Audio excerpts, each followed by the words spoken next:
بسم اللہ الرحمن الرحیم۔ السلام علیکم۔ ایک اہل تشیع اپنے مسلک کے اعتبار سے بڑے علمی گھرانے سے تعلق رکھتا تھا۔ اس کے پاس کافی معلومات بھی تھیں۔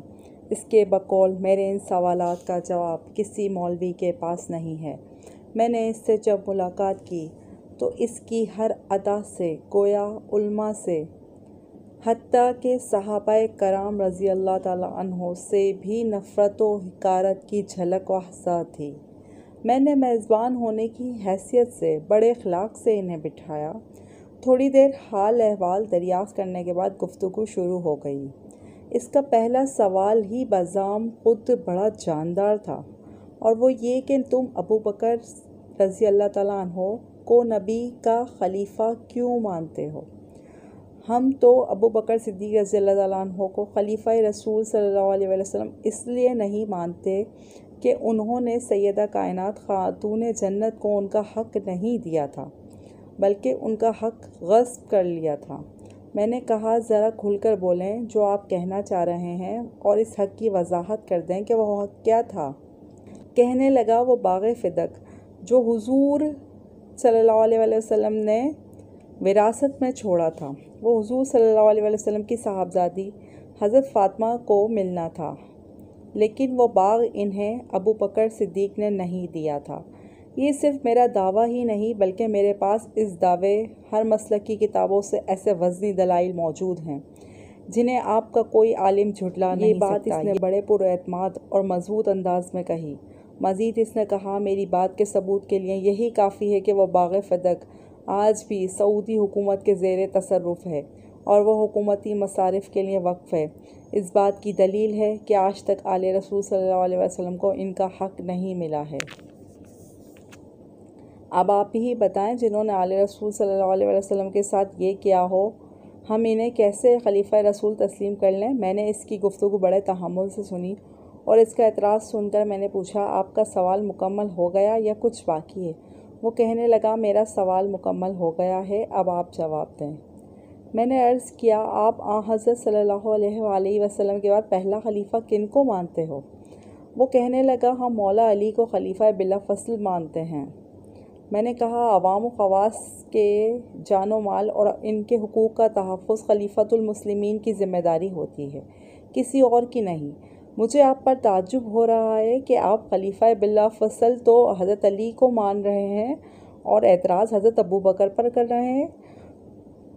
یا تو ابو بکر کو پہلا خلیفہ مانو یا پھر آپ کا ان پر اعتراض کرنے کا کسی حد تک جواز بھی بنتا ہے، ورنہ جن کو آپ پہلا خلیفہ مانتے ہو یہ اعتراض بھی انہی پر کر سکتے ہو کہ آپ کی خلافت کے زمانے میں خاتون جنت کا حق کیوں مارا گیا۔ میری بات سن کر اس سے حیرت کا ایک جھٹکا لگا، مگر ساتھ ہی اس نے خود کو سنبھالتے ہوئے کہا جی بات دراصل یہ ہے کہ ہمارے ہاں مولا علی کی خلافت ظاہری آپ کے خلفائے ثلاثہ کے بعد شروع ہوتی ہے، اس سے پہلے تو ہم ان کی خلافت کو غصب مانتے ہیں۔ یعنی آپ کے خلفائے ثلاثہ نے مولا علی کی خلافت کو ظاہری طور پر غصب کیا ہوا تھا، اس لیے مولا علی تو اس وقت مجبور تھے، وہ یہ حق کیسے دے سکتے تھے؟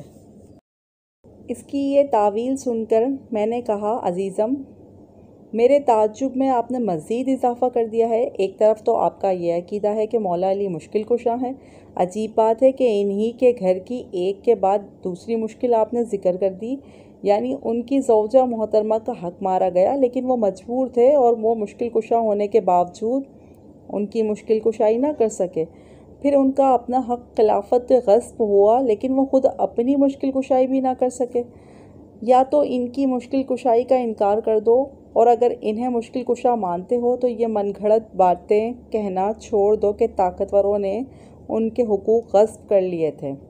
دوسری بات یہ کہ اگر بالفرض والمحال آپ کی یہ بات تسلیم بھی کر لی جائے کہ اصحاب ثلاثہ نے ان کی خلافت غصب کر لی تھی، اب سوال یہ ہے کہ خلفائے ثلاثہ کے بعد حضرت علی کو ظاہری خلافت مل گئی اور ان کی شہادت کے بعد انہی کے صاحبزادے حضرت حسن رضی اللہ تعالیٰ عنہ جب خلیفہ بنے تو اس وقت انہوں نے باغ فدق لے لیا تھا؟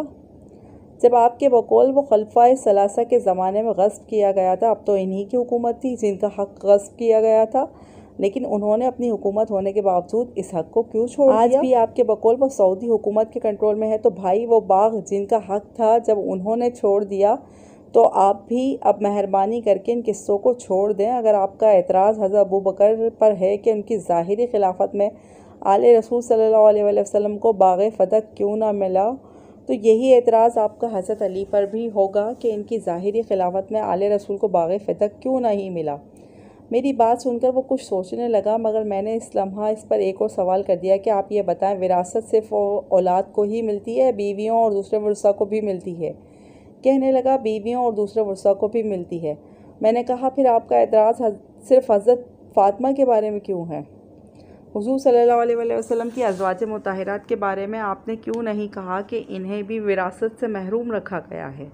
اور آپ جانتے ہیں کہ ازواج مطہرات میں حضرت ابوبکر کی صاحبزادی حضرت عائشہ اور حضرت عمر کی صاحبزادی حضرت حفصہ بھی ہیں۔